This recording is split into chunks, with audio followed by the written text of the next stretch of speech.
encarnou o Luiz Fux, mentiu até dizer chega.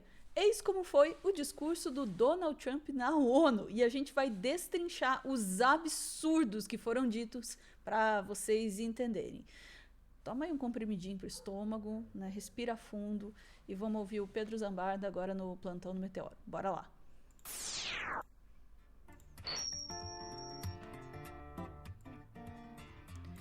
Pedro Zambarda, não sei se eu estou pronta para isso, porque, sinceramente, de todas as pessoas no mundo, eu acho que você foi a única pessoa que aguentou ver aquilo lá inteiro. Eu assisti inteiro e eu vou fazer uma coisa boa pro chat nesse corte, que eu não vou exibir a maior parte do discurso. Eu ouvi, eu respirei e eu estou aqui para contar para vocês, estou vivo, em nome do Senhor Jesus Cristinho, vamos contar essa história. Essa história é bizarra. Vamos lá. Adicional de insalubridade pro Pedro Zambarda, vou prometer aqui no corte. E para os nossos companheiros do Brasil, de fato, fizeram a checagem do que o Trump falou. E se tem uma coisa que é insalubre, é isso aqui, né, gente? Brasil, de fato, na ONU, Trump afaga Lula, ataca multilateralismo. A gente já vai falar desse afago, mas é no último corte. Ataca o multilateralismo e espalha fake news e diz que merece o Nobel da Paz.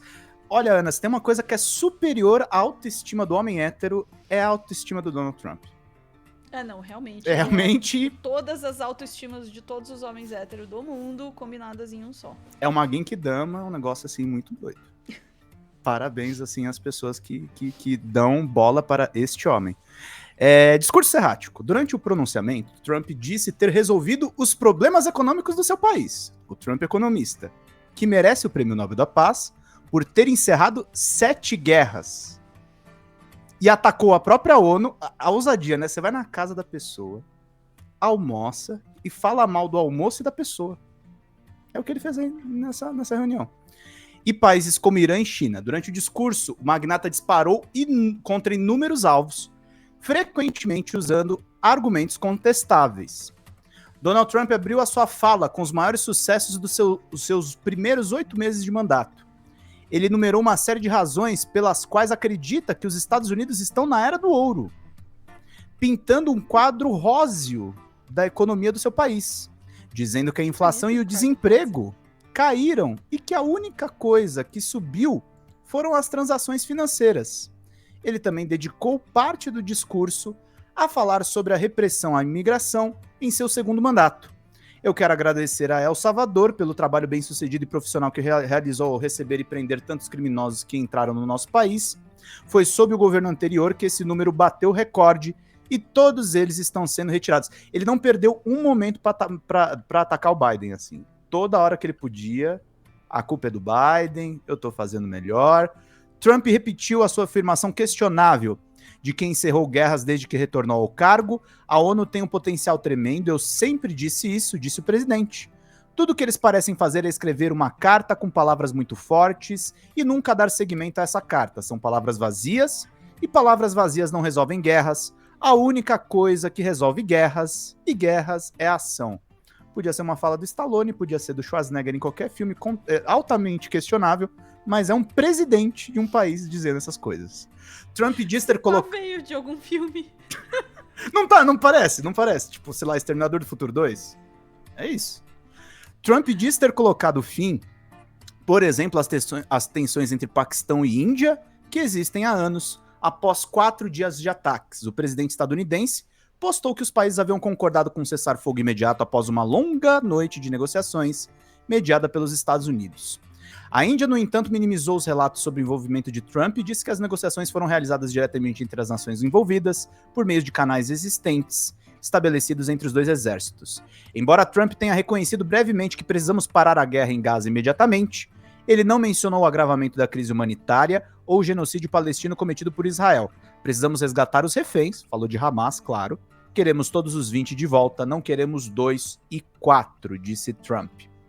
O presidente estadunidense então divagou criticando a reforma física do Complexo das Nações Unidas, com foco especial na escada rolante que não estaria funcionando.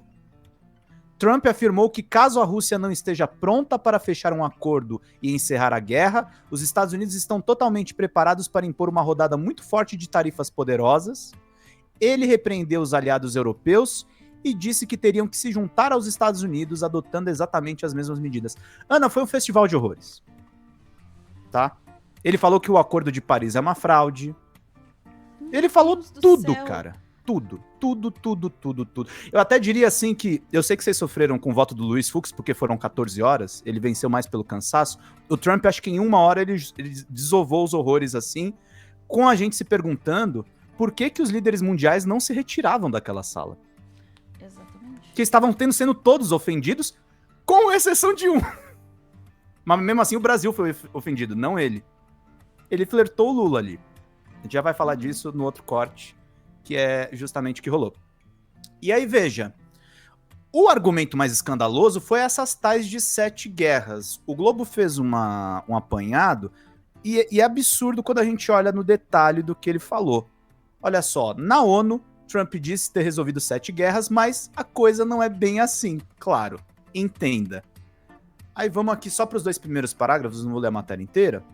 Em seu discurso na Assembleia da ONU, em Nova York, Donald Trump afirmou já ter acabado com 7 guerras desde que assumiu a presidência dos Estados Unidos e defendeu que seu governo já passou da hora de ser o pacificador-chefe e receber o Nobel da Paz. Para sustentar essa tese, é ridículo. O Trump passou a listar então as guerras que teriam sido encerradas por ele.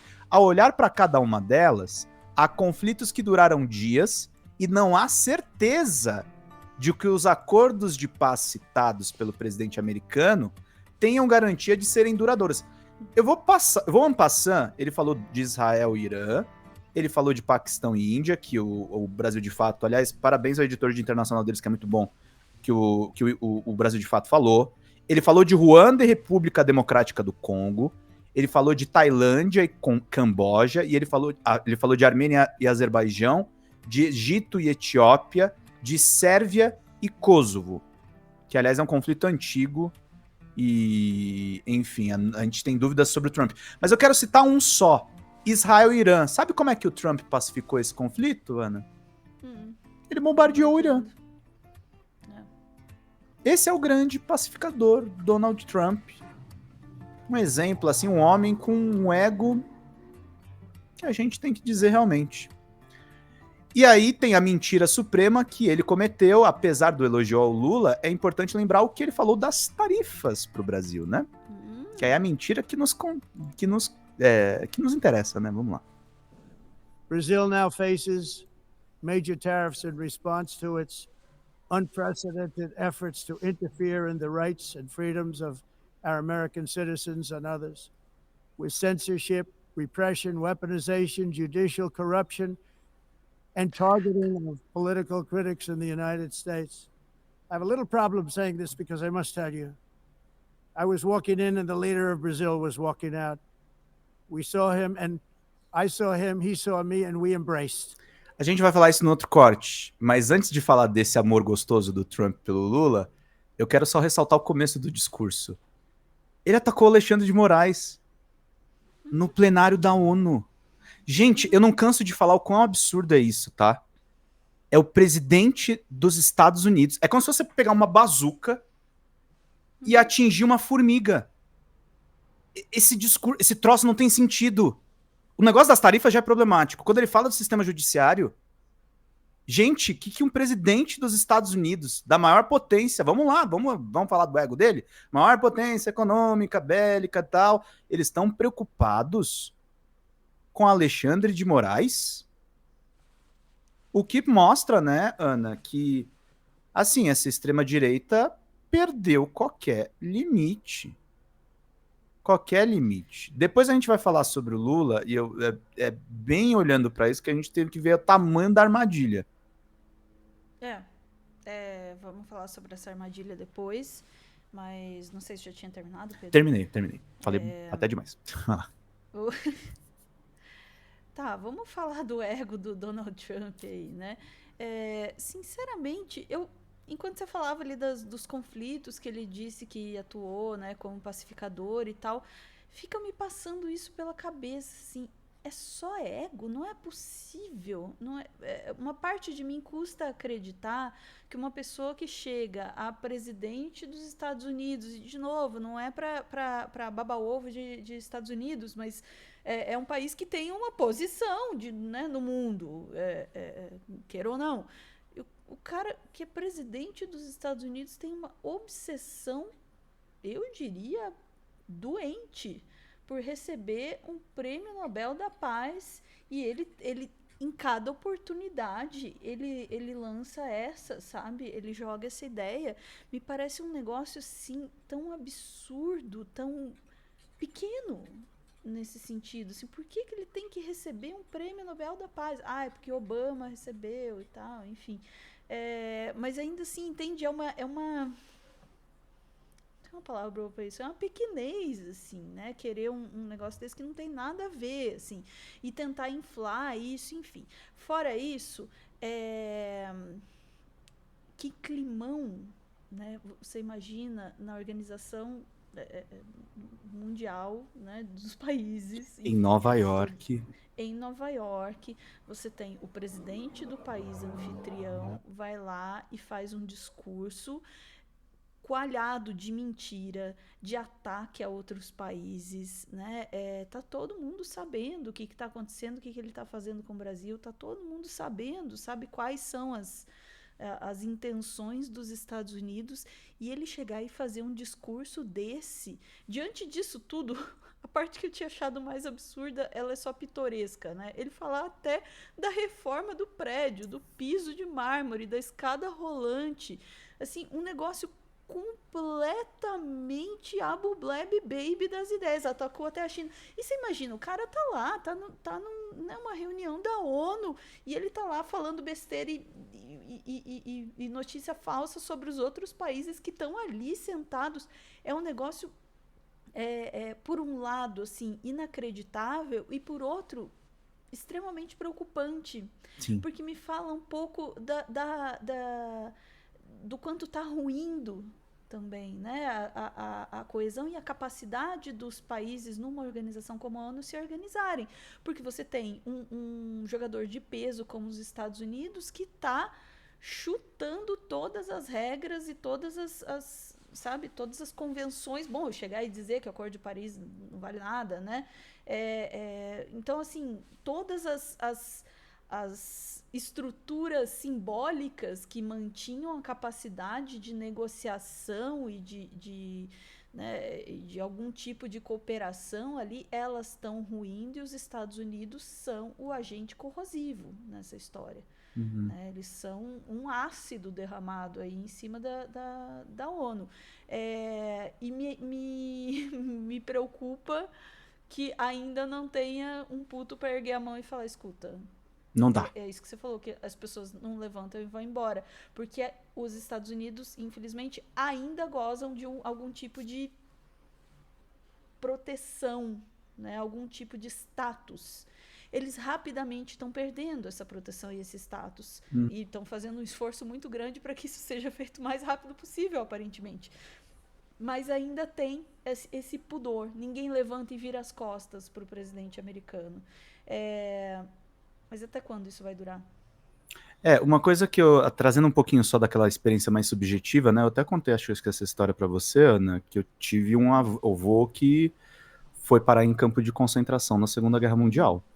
E, assim, eu concordo com todas as críticas à esquerda da ONU, né? Eu acho que a ONU podia ser um órgão muito mais inclusivo e tal. Mas eu defendo que a gente defenda a ONU, defenda os órgãos multilaterais, porque é o seguinte, gente, a ONU foi a herança da Segunda Guerra Mundial para não ter mais uma guerra mundial. O Trump está basicamente ateando fogo para a gente entrar numa loucura que a gente precisa se livrar. Essa a minha preocupação, entende? Com todas as críticas que possam ser feitas à ONU, o que ela representa E vovô falava pra mim, ó, só quer guerra quem nunca viveu uma. Exatamente. Daqui a pouco acho que a gente vai perceber isso na prática, né? A gente tá fazendo um apelo aqui pra não acontecer.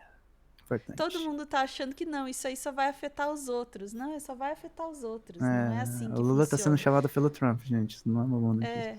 E tem um motivo pelo qual, né, a guerra é mundial, e nesse contexto, cara, impensável. Mas vamos lá. Ficamos por aqui?